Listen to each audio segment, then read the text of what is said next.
Hello there viewers! Today, let's check another song from the Lost and Found album of Josh Collin.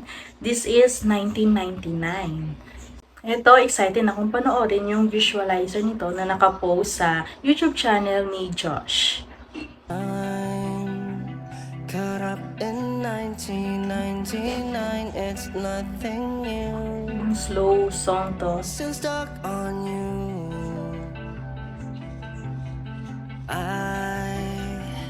If I could travel back in Ganda ng visualizer na to, no? Hindi lang siya basta lyrics lang na nag-appear. Bakit ba gusto magawin ng malay? Pati na rin sayang tinataglay. Kung pwede iligtas lang ang isang musmus labis. Kinakagat ang tinahanggang pawala ang sakit na dulot ang realidad. And I know I've never felt this one was a fuck. Ganda. Ayos to ah. Kinakagat ang Sikat ang dila. Maganda.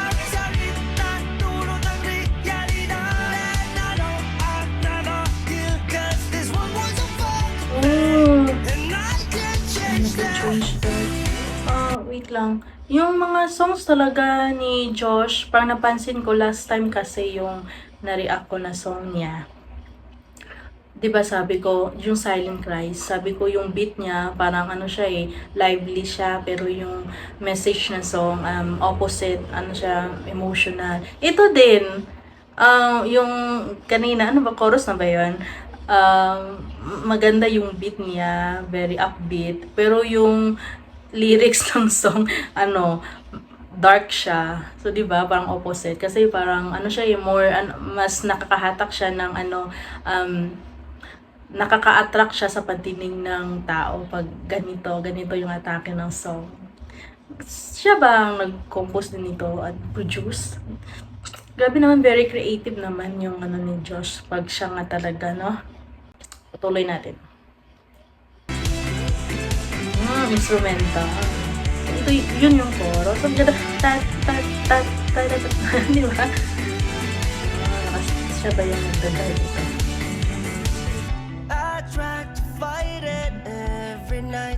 Maganda to.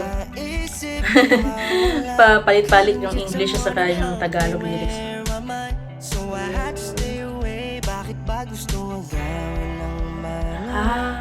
Ito yung refrain. Kung pwede iligtas lang ang isang musmus labis. Musmus labis.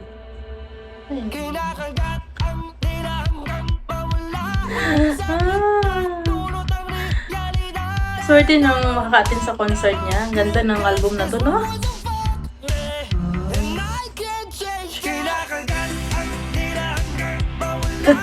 Nakatatak na sa ulo ko yung beat na to. Oh, my girl doon si Josh.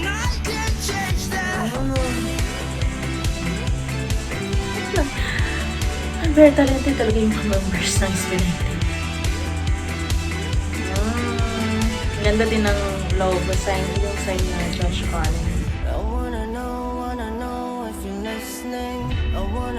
Mas gusto ko sana mas mahaba yung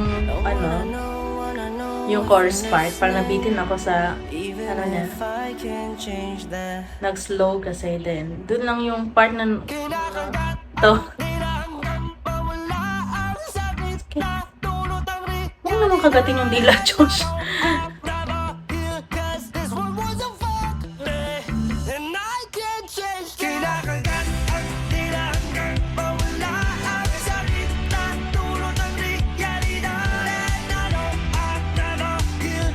Bravo!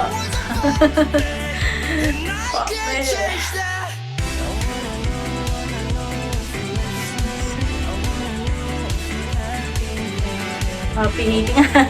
Para pala to sa mga haters. Oo nga, yun talaga. And I can't change that. Producer, ibang, hindi ko kailangan yung producer. Wow, executive producers. Ay, sino to? Baby picture ba niya to? Yun, and I can't change that. Yun yung tumatak sa akin sa lyrics eh. Kasi yung kinakamusta niya yung kung kamusta daw yung mga haters niya. So, kahit ano kasi yung gawin mo, hindi mo talaga mapiplease yung lahat. Meron talagang hater. At yun, may, ganyan kasi yung epekto pag may isang sumisikat or napapansin dahil sa kanyang kangahangang galing. Yan. Hindi lang yung mga fans yung dadami. Then, mag-create talaga niya ng hater. Yung mga naiinggit ba na sa ano mo, sa achievement mo. Yun. Natural na yan talaga dito sa buhay natin sa mundo. So, yun ang don't give up fuck lang sa kanila pag ganon. Kasi natural talaga yan. Mas lalo ka pang nila yung atakihin pag in-entertain mo yung hate nila. Yun. So, yun guys. Natapos natin panoorin yung song sa Lost and Found ni Josh Cullen na 1999. Bakit kaya 1999? Curious ako eh. Ano kaya anong meron sa year 1999? Diba? No kaya? Baka yun yung year talagang marami siyang mga negative memories. No? Nag-trivia tayo. So, that's it guys for this reaction. Thank you for watching with me. Please like this video. You can leave a comment and subscribe to my channel. Thank you and bye-bye.